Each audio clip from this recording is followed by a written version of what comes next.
Good morning student, class 7th science chapter 11 session first देख रहे हैं अपन। हमारा चैप्टर है जंतुओं और पादपों में परिवहन। इसमें से अपन आज के सेशन में जंतुओं में परिवहन के ऊपर डिस्कशंस करेंगे।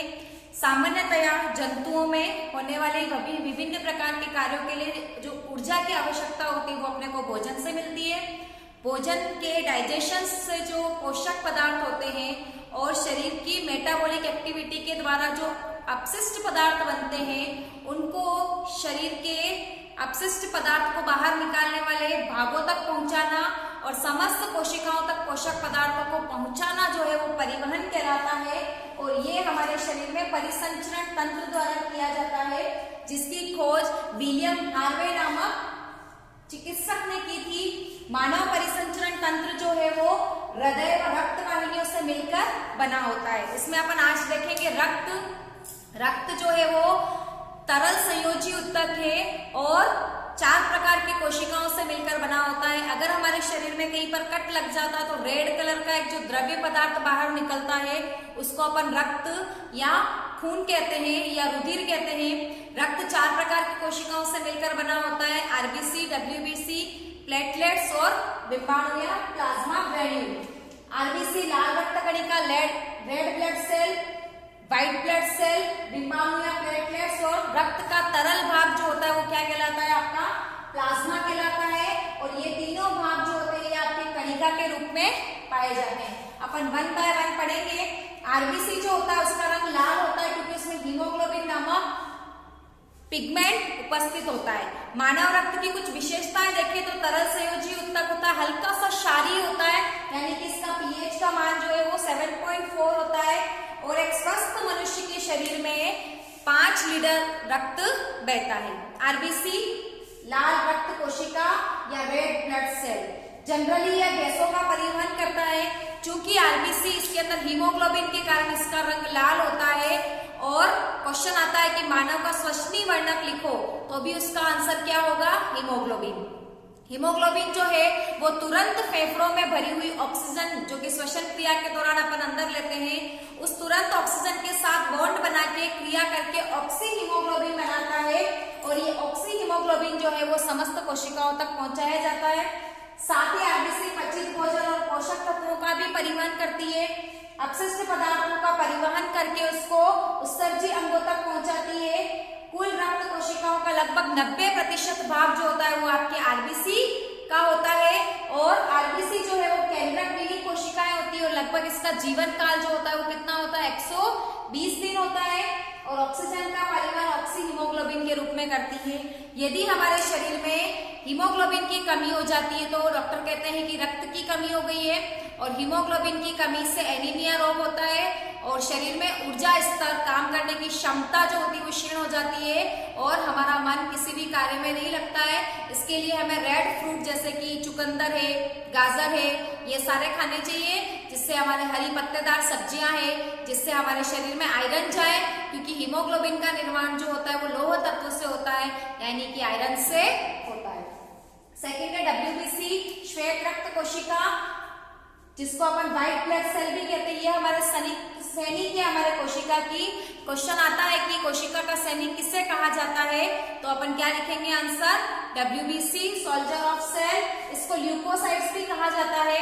ये बाहर से आने वाले किसी भी फॉरेन पार्टिकल या हमारे शरीर में अगर कोई रोगाणु ने प्रवेश किया है तो डब्ल्यूबीसी उसके खिलाफ लड़ती है और उसको मारती है और उसका भक्षण कर लेती है, जिससे हम बीमारियों से बचते हैं। प्रतिरक्षी तंत्र यानी कि इम्यून सिस्टम का निर्माण करती है और ये रंगहीन होती है, इस कारण से इसको क्या कहा जाता है, श्वेत रक्त कणिका कहा जाता है। जब हमारे शरीर में कोई फॉरेन पार्टिकल प्रवेश करता है तो तुरंत ही इसके विरुद्ध लड़ना शुरू कर देती है। साथ ही जो हमारे शरीर में टीके लगाए जाते हैं, टीके के अंदर मृत सूक्ष्म जीवों को हमारे शरीर में भेजा जाता है ताकि डब्ल्यूबीसी उसके खिलाफ लड़ना सीखे। जब डब्ल्यूबीसी सीख जाती है तो उसी तरह का अगर कोई जीवित सूक्ष्म जीव हमारे शरीर में प्रवेश करता है तो डब्ल्यूबीसी तुरंत उसके खिलाफ एक्शन लेती है और उसको मारकर उसका भक्षण करती है। तीसरा है बिंबाणु, जिसको अपन थ्रोम्बोसाइट्स भी कहते हैं। इसका जीवन काल लगभग 10 दिन का होता है।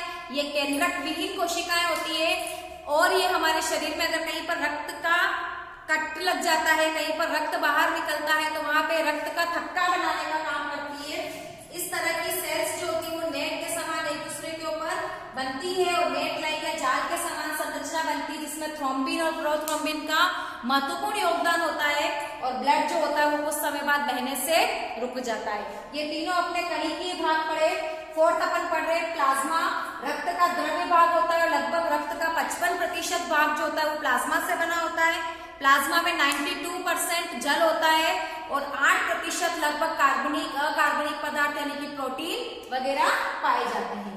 अब रक्त का परिवहन कैसे होता है हमारे शरीर में, तो रक्त के परिवहन के लिए चूंकि हमारा शरीर में रक्त जो है वो वार्म ब्लडेड है, हम समतापी हैं, साथ ही हमारा शरीर में रक्त जो है वो क्लोज सर्कुलेटरी सिस्टम है, हमारा बंद परिसंचरण तंत्र, तो हमारा रक्त जो है वो रक्त वाहिनियों के अंदर बहता है। रक्त वाहिनियां हमारे शरीर में 2 प्रकार की पाई जाती है, धमनी और शिराएं।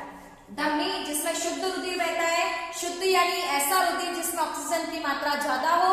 शिरा जो अशुद्ध रुधिर का परिवहन करती है, यानी कि इसमें कार्बन डाइऑक्साइड की मात्रा ऑक्सीजन की अपेक्षा ज्यादा होती है। तो हृदय से ऑक्सीजन युक्त रक्त को शरीर के समस्त भागों तक पहुंचाने का काम किसके द्वारा किया जाता है, धमनियों के द्वारा, यानी कि हृदय से शुद्ध रक्त कहाँ पहुंचता है, शरीर के समस्त भागों तक धमनी की सहायता से पहुंचता है, तथा समस्त भागों से कार्बन डाइऑक्साइड युक्त रक्त जो होता है वो पुनः शुद्ध करने के लिए रक्त हृदय में लाया जाता है। वो किसके द्वारा लाया जाता है, शिराओं के द्वारा, क्योंकि धमनी में ऑक्सीजनित रक्त बहता है, तो उसमें ब्लड प्रेशर जो होता है, रक्तदाब जो होता है वो ज्यादा होता है, और उस रक्तदाब ज्यादा होने के कारण धमनी की भित्तियां जो होती है वो मोटी होती है, यानी कि इसकी धमनियों की दीवार जो होती है वो मोटी और प्रत्यास्थ, यानी कि इसमें इलास्टिसिटी पाई जाती है।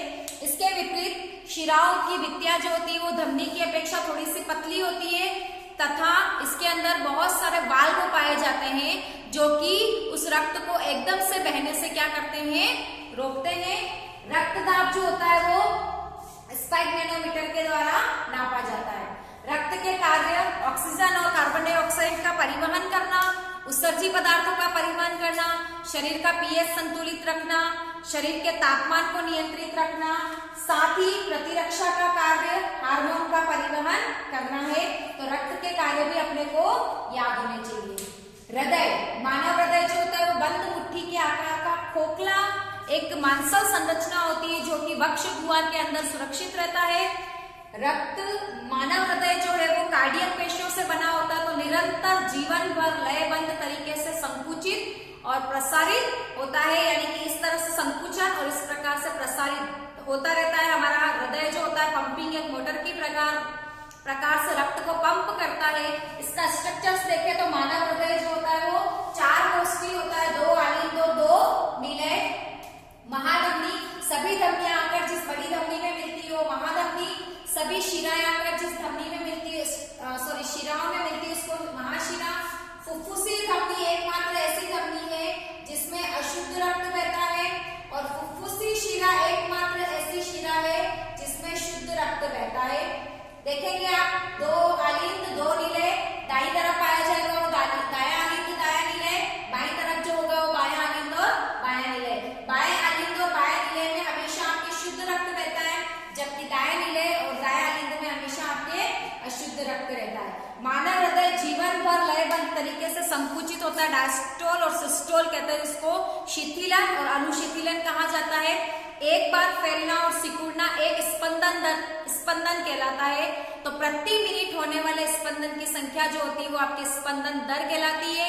एक स्वस्थ व्यक्ति में मानव हृदय की स्पंदन दर लगभग 72 से 80 स्पंदन प्रति दर होती है, यानी कि 72 बार सिकुड़ना और फैलना। इस प्रकार एक धड़कन जिसको कहा जाता है, और इस धड़कन को नापने का यंत्र आपके स्टेथोस्कोप होता है जो डॉक्टर कान में डालकर आपके हृदय की धड़कन को सुनता है और पता लगाता है कि आपकी हृदय की धड़कन सही चल रही है या नहीं। इस प्रकार से आज के सेशंस में अपन ने देखा मानव रक्त का निर्माण जो होता है वो लाल अस्थि मज्जा में होता है, परंतु नवजात शिशुओं में रक्त का निर्माण जो होता है कहाँ होता है, प्लीहा में होता है। इसके ऊपर भी आपके क्वेश्चन आता है कि स्वस्थ या वयस्क व्यक्ति में रक्त का निर्माण कहाँ होता है और नवजात शिशुओं में रक्त का निर्माण कहाँ होता है। तो आज के सेशन में अपन ने रक्त के सारे भाग, रक्त के कार्य और मानव हृदय की संरचना के ऊपर डिस्कशन किया। नेक्स्ट सेशन में अपन किस प्रकार से रक्त का सर्कुलेशन समस्त भागों तक होता है और उत्सर्जन तंत्र के ऊपर डिस्कशंस करेंगे। Thank you.